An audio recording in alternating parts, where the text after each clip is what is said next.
lovely students, this is Adhya. Welcome back to the channel. आज हम ले रहे हैं 9th क्लास की एक्सरसाइज 6.2 का क्वेश्चन नंबर 4।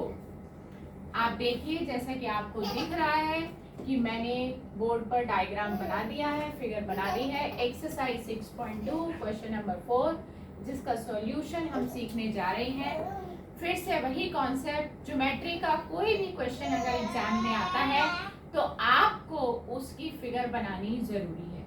फिगर बहुत जल्दी से बनानी है, उसकी लेबलिंग बहुत जरूरी है, सारे एंगल मार्क करने बहुत जरूरी हैं, जैसे कि मैंने फिगर में बना दिया है। आइए स्टार्ट करते हैं। ये क्वेश्चन कैसे करना है आप सभी भली भांति जानते हैं कि जो हमारी पहली हेडिंग रहती है वो होती है गिवन। तो हम यहाँ पे देने जा रहे हैं फर्स्ट हेडिंग गिवन। गिवन में हमें जो दिया है A B parallel C D. सबसे पहला पॉइंट दिया है कि ए बी सी डी के पैरेलल है। सेकेंड पॉइंट हमें दिया है एंगल ए पी क्यू, जैसे कि आपको फिगर में भी दिखाई दे रहा है 50 डिग्री का है। एंड थर्ड पॉइंट जो हमें दिया है वो है एंगल पी आर डी। ये है 127, फिगर में मेंशन कर दिया गया है साथ के साथ। और अब हमें निकालना क्या है, अगली हेडिंग आती है टू फाइंड। हमारी अगली हेडिंग है टू फाइंड, जिसमें हमें एक्स और वाई की अननोन वैल्यूज को फाइंड आउट करना है। जब हमें फाइंड आउट करना है तो नेक्स्ट कैटेगरी यानी कि नेक्स्ट हमारी हेडिंग बनेगी सॉल्यूशन। प्रेजेंटेशन बहुत अच्छी रखनी है। ज्योमेट्री के सभी क्वेश्चंस करते वक्त मैथ्स में आपको अपने टीचर के सामने अपने क्वेश्चन की प्रेजेंटेशन बहुत अच्छे से देनी है। जैसे कि आपको यहाँ दिखाई दे रहा है, अलग अलग हेडिंग्स को हाईलाइट किया गया है और कितना नीटली आपको यहाँ पर शो किया गया। इसी नीट वर्क की तरह ही आपने भी एग्जाम्स में ऐसा ही करके आना है, ताकि जो चेकर है, जो आपका टीचर है, उस पर आपका जो इम्प्रेशन है वो बहुत अच्छा बनना चाहिए। आइए स्टार्ट करते हैं। सॉल्यूशन क्या होगा इसका, देखिए ए बी और सी डी ये दोनों पैरेलल लाइंस हैं और मैं आपको जो हाईलाइट कर रही हूँ, देखिए एक जेड बन रहा है। मेरे मार्कर को देखिए, जो मार्कर चल रहा है एक जेड बन रहा है, दिखाई दिया सबको। और ये जब जेड बनता है तो वहां पर ऑल्टरनेट इंटीरियर एंगल्स बनते हैं। जेड के दो कॉर्नर्स हैं, दो वर्टिसेस बनते हैं, वहां पर बनते हैं ऑल्टरनेट इंटीरियर एंगल्स और वो इक्वल होते हैं अगर लाइंस पैरेलल हो। फिलहाल यहाँ पर लाइंस पैरेलल है तो ऑल्टरनेट इंटीरियर एंगल्स इक्वल होंगे। तो हमारा सीधा सीधा आंसर आ जाएगा, जो हमारा एक्स है वो बन जाएगा एंगल ए पी क्यू के इक्वल हो जाएगा। और इसका रीजन आप देंगे एज ऑल्टरनेट इंटीरियर एंगल्स, मैंने शॉर्ट में लिख दिया है आर इक्वल, क्योंकि ऑल्टरनेट इंटीरियर एंगल्स इक्वल होते हैं।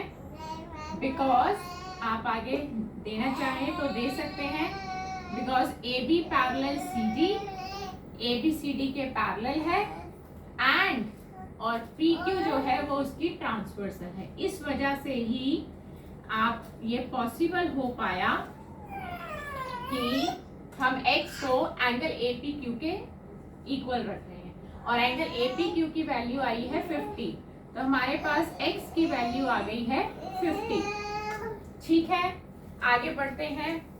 x हमें फर्स्ट स्टेप में ही मिल गया है। अब चलते हैं, बारी आती है y को कैसे निकालना है।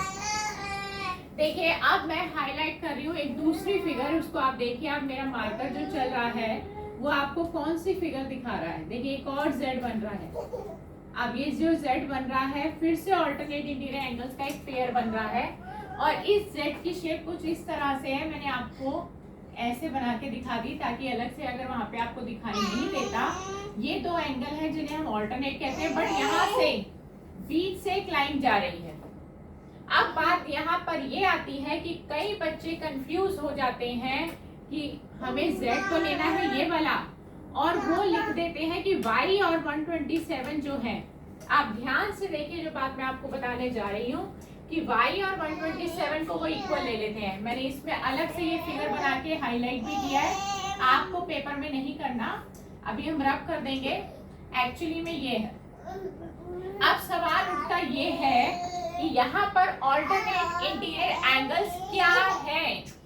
तो जो बच्चे ज्यादातर मिस्टेक करते हैं, कुछ बच्चे लिखते हैं 50 और 127 का पेयर ले लेते हैं ऑल्टरनेट में। कुछ बच्चे ऐसे भी हैं, ज्यादातर most of the students y is equal to 127 लिख कर आते हैं पेपर में और लिख देते हैं ऑल्टरनेट इंटीरियर एंगल्स, जो कि बिल्कुल गलत जवाब है। अब आप ध्यान से देखिए, जब हम ऑल्टरनेट इंटीरियर एंगल्स लेते हैं तो उसकी बाउंड्री पूरी लेते हैं। z में ये पूरा कोना लेते हैं, एक z ये है, ये पूरा कोना मैंने आपको कहा लेना है और इधर का भी पूरा कोना लेना है। लेकिन y इतना टुकड़ा है और आप कह रहे हैं कि y 127 के इक्वल है। नहीं, पूरा टुकड़ा मतलब यहाँ से लेकर यहाँ तक का आता है। अगर हमें पूरा एंगल लेना है, पूरी बाउंड्री कवर करनी है, तो हमें इन दोनों को मिलाना पड़ेगा। इन दोनों को मिलाने का मतलब 50 प्लस y बनेगा। हमें ये पूरा एंगल लेना है। मान लीजिए बीच में से कोई लाइन चली भी जाती तो भी हमें पूरा ही एंगल लेना है, अगर हम ऑल्टरनेट इंटीरियर एंगल लेना चाहते हैं तो यहाँ पे भी यही केस है। अगर आपको पूरा ऑल्टरनेट इंटीरियर एंगल लेना है तो आप इसके टुकड़े नहीं करेंगे, आप इसको कंबाइन कर देंगे, 50 प्लस y कर देंगे। तो यही बात मैं आपको फिगर में समझा रही हूँ। हम इसको रब कर देते हैं और ये सिर्फ समझाने के पॉइंट ऑफ व्यू से मैंने ड्रॉ किया था। अब आप देखिए फिगर में मैं आपको दिखा रही हूँ। अगर हम ऑल्टरनेट इंटीरियर एंगल के पेयर में ये वाला ले रहे हैं कोना, तो इसका कोना यहाँ से लेके यहाँ तक बनेगा और यहाँ से लेके यहाँ तक बनने का मतलब हमें 50 और y को कंबाइन करना पड़ेगा। तो हम यहाँ पर लिखेंगे 50 plus y is equal to, हमने कंबाइन करने का मतलब ब्रैकेट लगा दिया, इज इक्वल टू PRD। 127 का नाम है PRD, देखिए ठीक है। और हम ब्रैकेट में लिख रहे हैं कि कौन से एंगल है हमारे लिए, ऑल्टरनेट इंटीरियर एंगल्स, शॉर्ट में लिखा है मैंने आर इक्वल, ये इक्वल होते हैं एस। क्यों इक्वल है? क्योंकि लाइंस पैरेलल है। लेकिन अब हमारी ट्रांसवर्सल बदल गई है। पहले हमने PQ ट्रांसवर्सल ली थी, अब हम ले रहे हैं PR transversal and PR is a transversal. यहाँ पर दो ट्रांसवर्सल है, इसलिए कंफ्यूज ना हो, मैंने दोनों के साथ मेंशन कर दिया है। तो हमारा एंगल PRD हमारा 127 है, क्वेश्चन में दिया हुआ था। इसको सॉल्व कर लेते हैं।